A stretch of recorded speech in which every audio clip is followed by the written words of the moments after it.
257 of the CRICKETher Weekly. We have been having a fun week, enjoying lots more WPL games.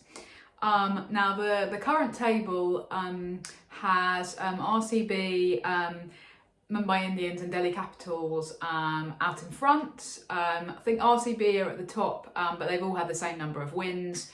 And then bringing up the rear, as it were, are Gujarat and UP Warriors, who have both now won one match apiece.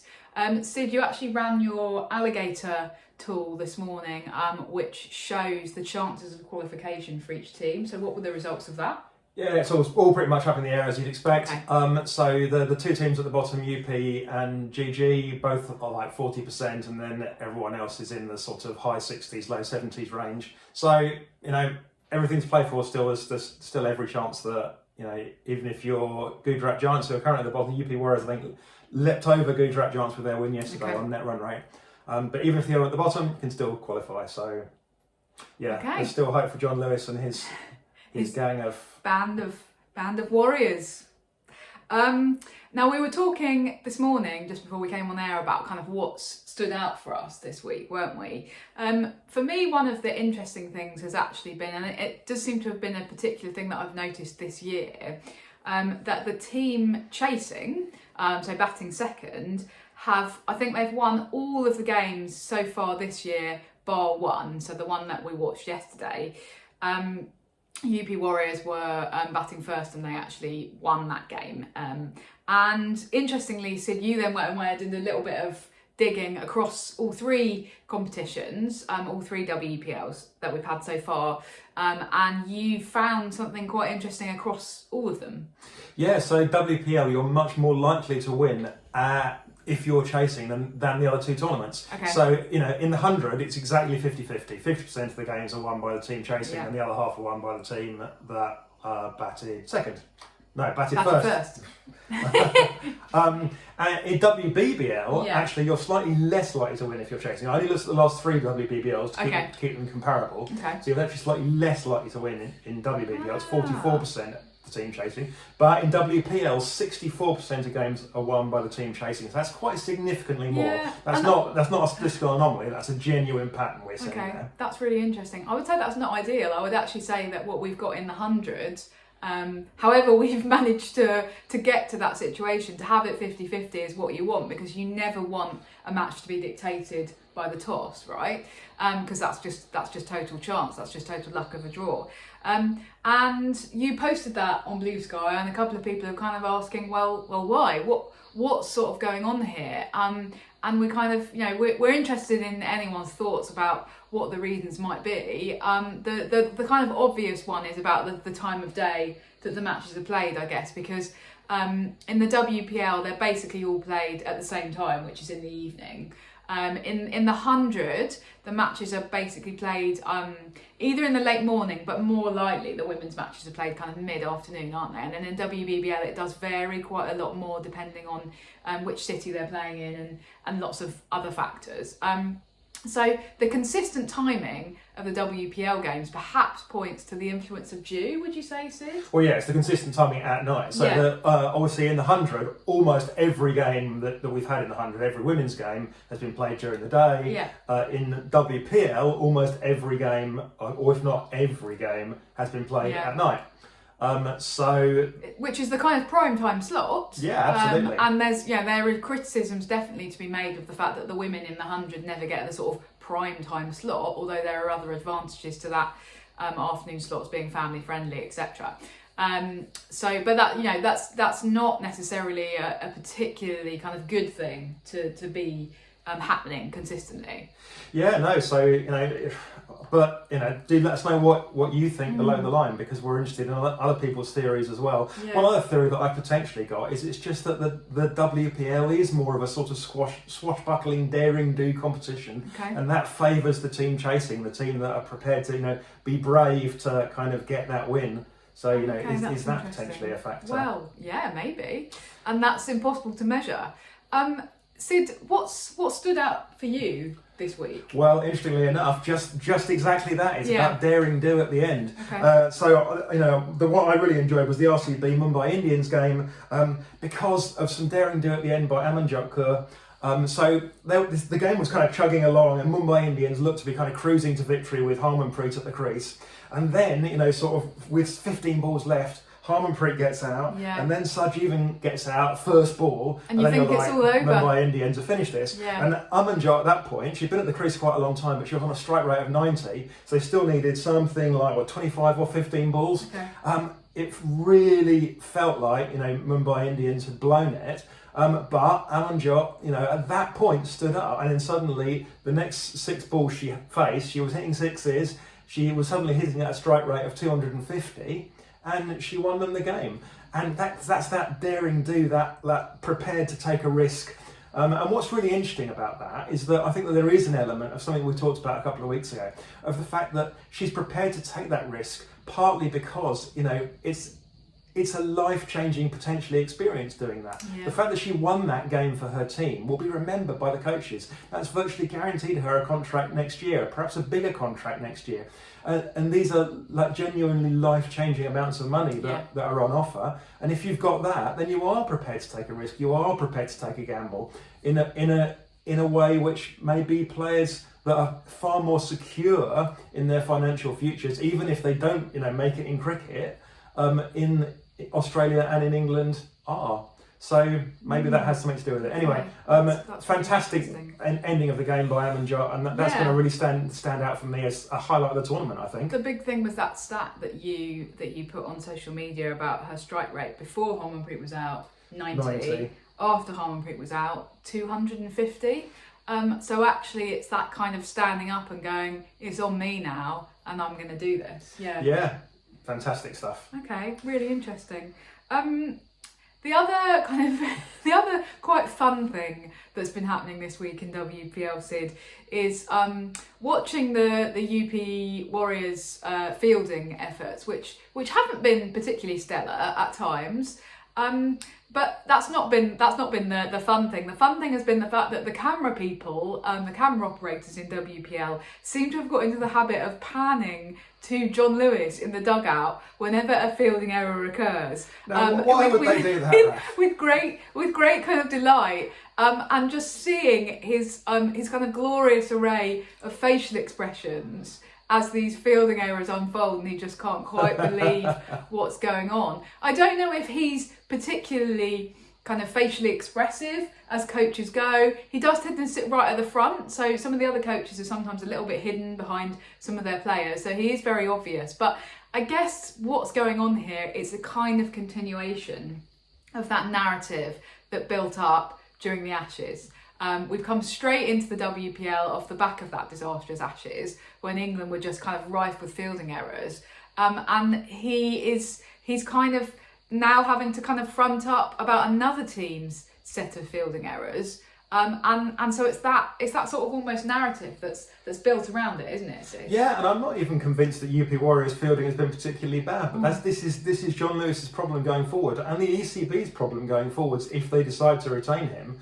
That, you know, everyone is going to now, every time there's a fielding error, it's going to be cut to Jon Lewis and have him shaking his head. Yeah, well, because this is what media coverage of sport is, right? It's about the narratives, and that's the narrative that has been created, and they're very difficult to shake off because they take hold, and they take hold in the public imagination. And so, you know, probably you've got somebody at WPL saying to these camera operators, if there's a fielding error, then mate, you pan to Jon Lewis and we're going to get that. And then, you know, maybe somebody will put together a kind of highlights package of Jon Lewis's facial expressions at the end of the tournament. That'll be fun.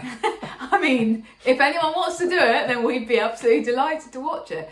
And so, yeah, I think that kind of is what's going on. It's that sort of characterisation of building him into this. And as you say, it's not necessarily that it's his fault. even, because he's not, as the head coach of a franchise competition, you're not responsible for these players' fielding abilities, right? No, he's very much responsible for England, but he's definitely not responsible for what's happening in WPL. He doesn't have enough time to transform these players into players who drop catches or into players who hold catches. That's kind of much more on them in a franchise competition. Yeah.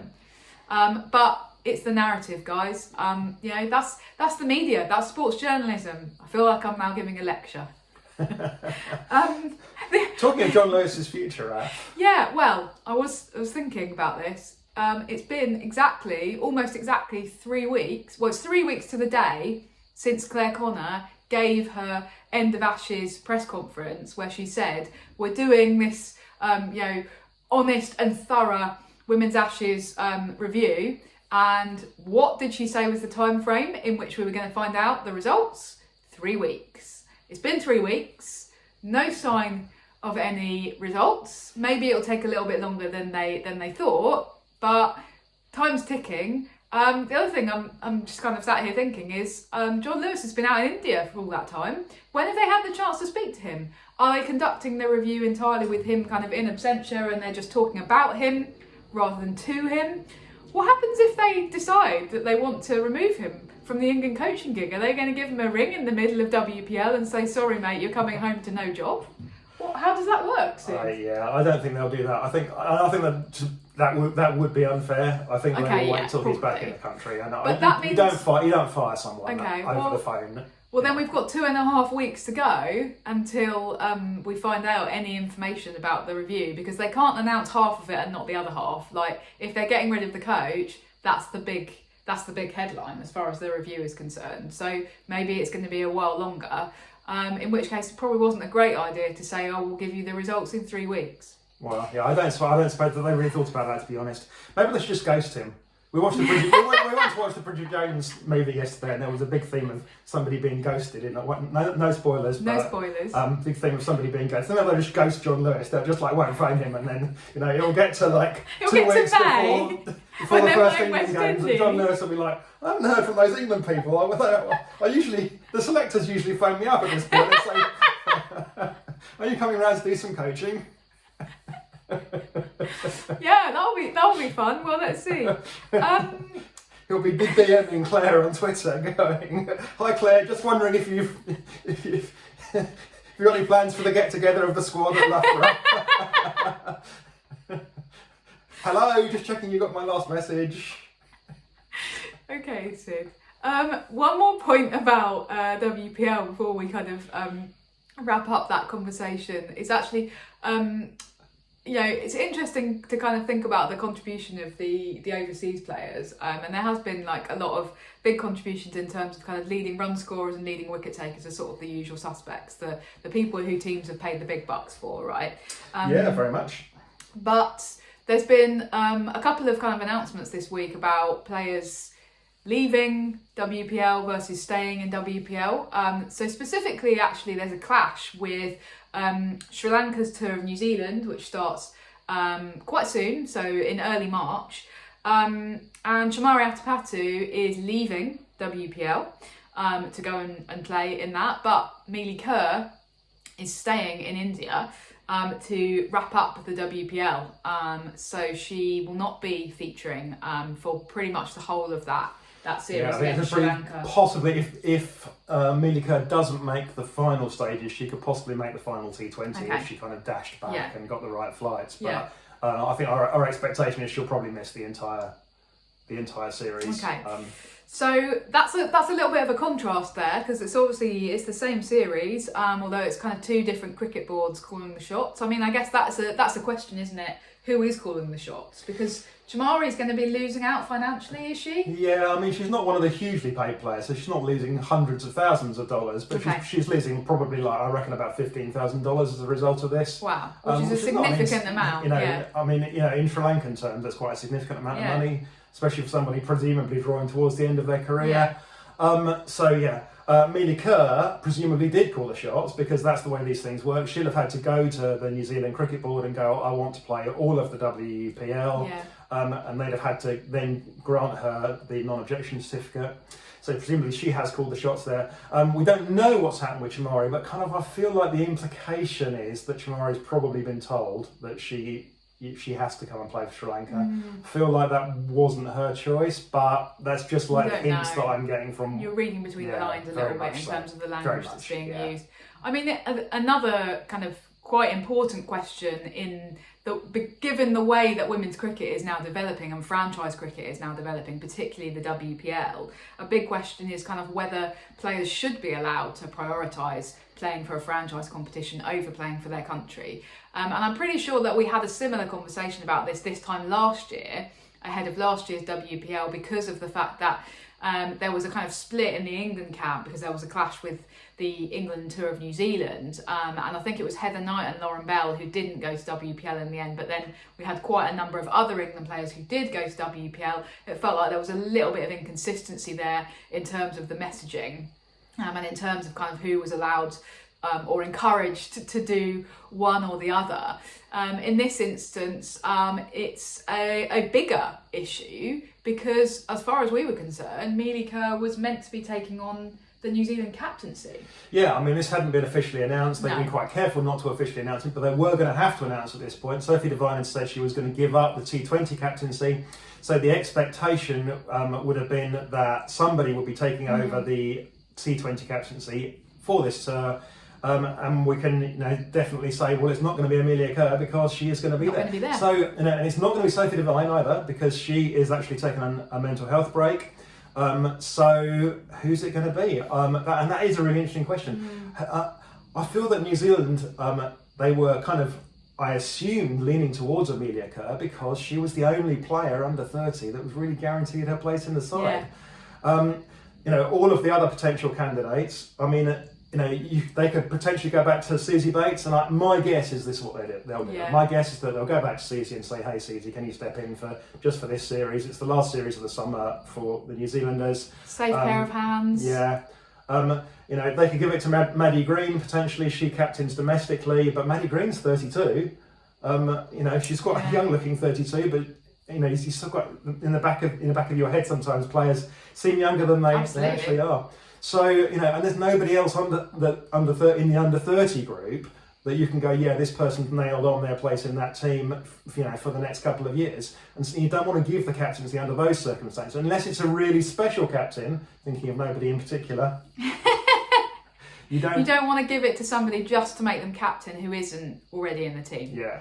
That's what you're saying. We've got some people at home again who are on tenterhooks waiting for you to say the name, Sid. You're not going to say it because we're actually talking about a completely different country. So that's how much you're preoccupied with a certain somebody. It's a dilemma for New Zealand. I think kind of more broadly speaking, it's a little bit of a dilemma first of all, for Mealy Kerr herself. I mean, if she does take on the New Zealand captaincy, and of course initially we're just talking about the T20 captaincy, but we are eventually talking about the entire captaincy, right?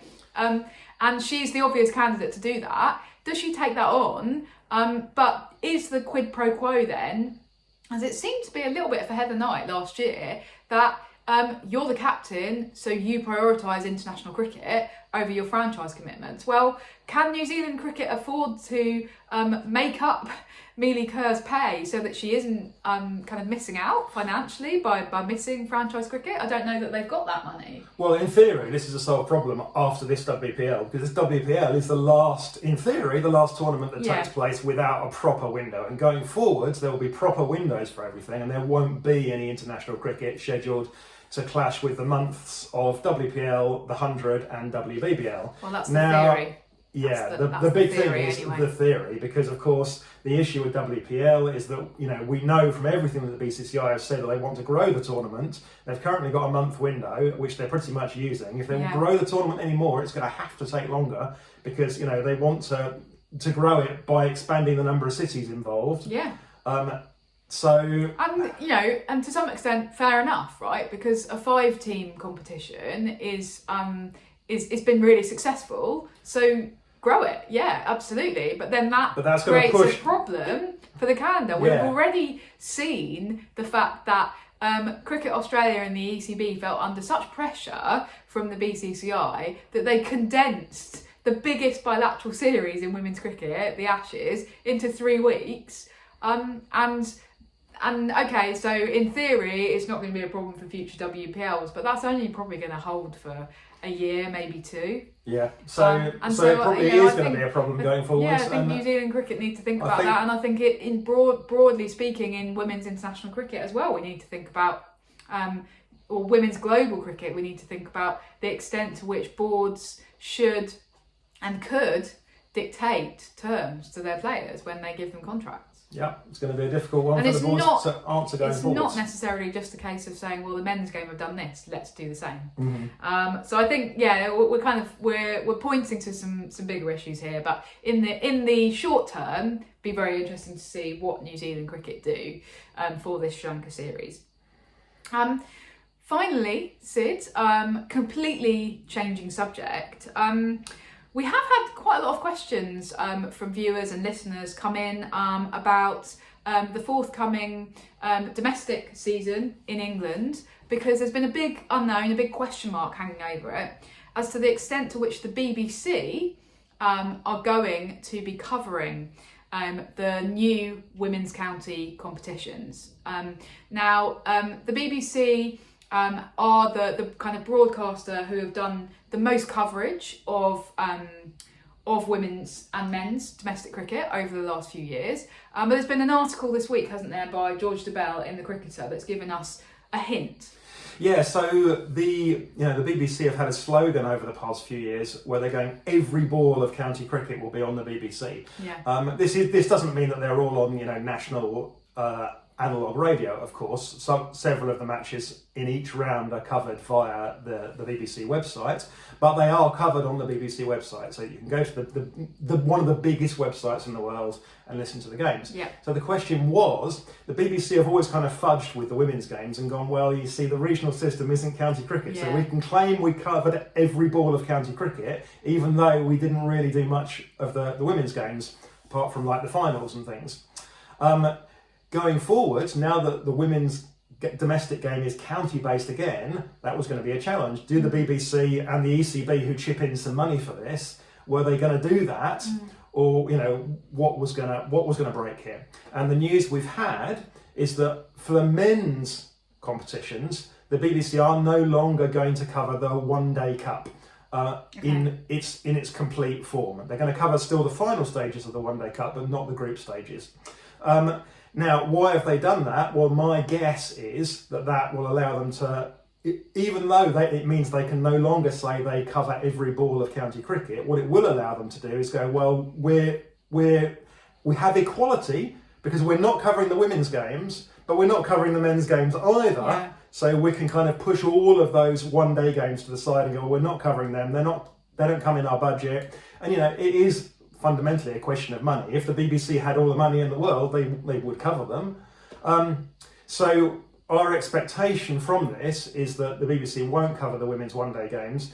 They may still, though, and I hope they will, still look to give coverage to the T20 games. The women's blast. So, yeah. But I think we should hold them to account for that, because I think that if they're going to claim equality, then there has to be the same coverage for the women's blast as for the men's blast. Yeah, I would add to that though that this is a great illustration of the difference between equality and equity, because you're right that equality is, well, they're going to cover the men's blast, so they should cover the women's blast.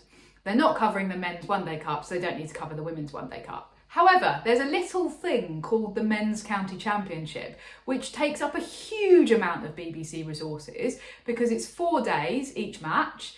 And there are that's repeated across the country multiple times across the season. The women don't have that. So equality might be saying, oh, well, we don't need to cover the Women's One Day Cup. Equity would be saying we devote the same amount of resources to covering women's domestic cricket as men's domestic cricket, and therefore the women don't have a red ball competition, so actually we should be doing a lot more to cover the women's white ball competitions, and in particular the Women's One Day Cup, which historically was always our equivalent of the championship. In fact, it was actually called the Women's County Championship. Now they're not doing that now because of confusion and they want to align with the men's, but actually, I think we should be asking the BBC to do a bit more than that, than just say, oh, well, it's the same as the men's. No, equity is we want you to cover our Women's One Day Cup because that's the equivalent of our championship, in my view. Okay. So, don't know if the BBC are listening, but if they are, that's what we're asking. Anyway, let's wrap up and we will see you in a week. Bye for now. Bye.